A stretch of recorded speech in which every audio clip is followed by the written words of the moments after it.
Hello, on today's video, I'll show you how to paint a misty, foggy forest. If this is something you're interested in, stick around.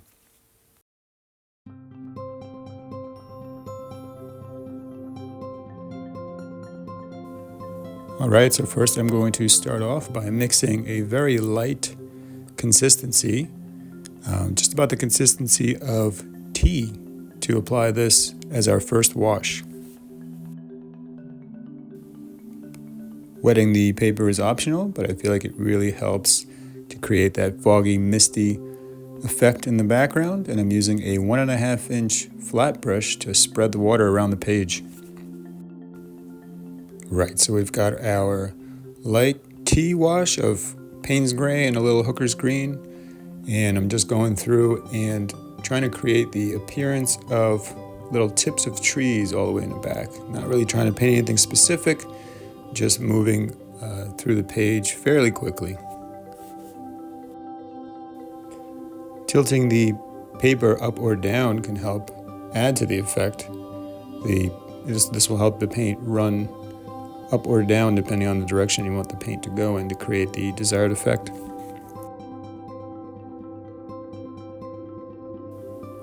And now I'd like to use a paper towel just to blot some of that paint out and just to diffuse any of the hard edges to create a nice foggy, misty effect. So now we're mixing our second consistency, which is more like a coffee consistency. So we're going to go a little darker. So now I'm painting the second set of trees, and as objects get closer to the viewer, they appear darker than objects far away in the distance, especially when you're going for a foggy, misty effect.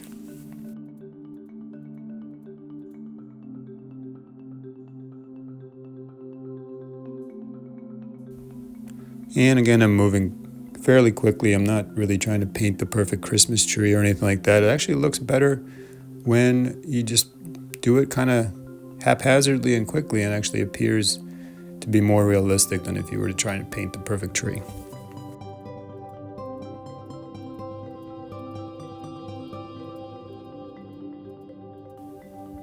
So just filling up the page here with our next darker tone. And I'm also trying to vary the height of the trees to make it look more interesting. If all the trees were the same height, the painting would look kind of boring.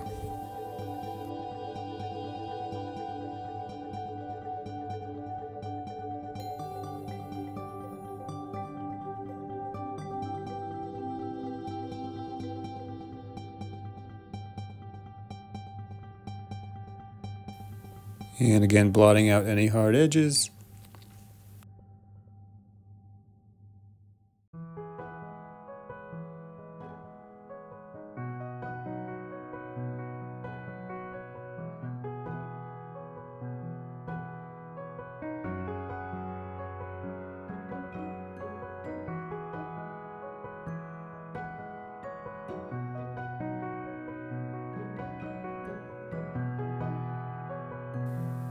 So you've probably caught on by now that now we're going to mix a consistency that's even darker than the previous two.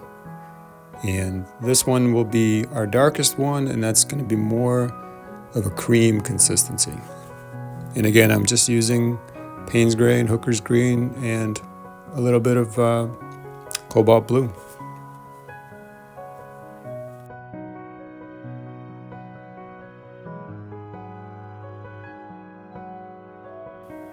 Alright, so painting this final row of trees, the darkest row, will create a sense of depth in the painting, and it will create that foggy, misty appearance all the way in the back.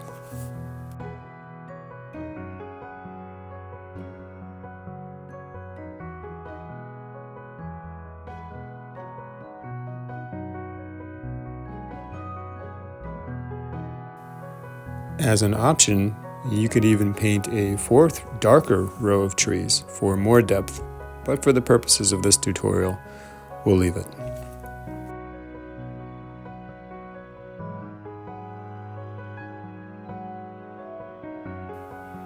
By the way, I'm using a number 8 mop brush. I find this brush to be very useful with painting details like the tips of trees, as well as covering a large amount of paper quickly because it's able to hold a lot of paint and water.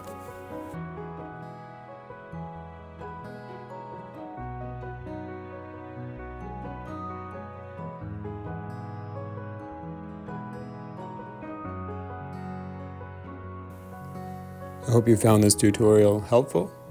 Let me know what you think in the comments below, and we'll see you on the next one. Thank you for watching.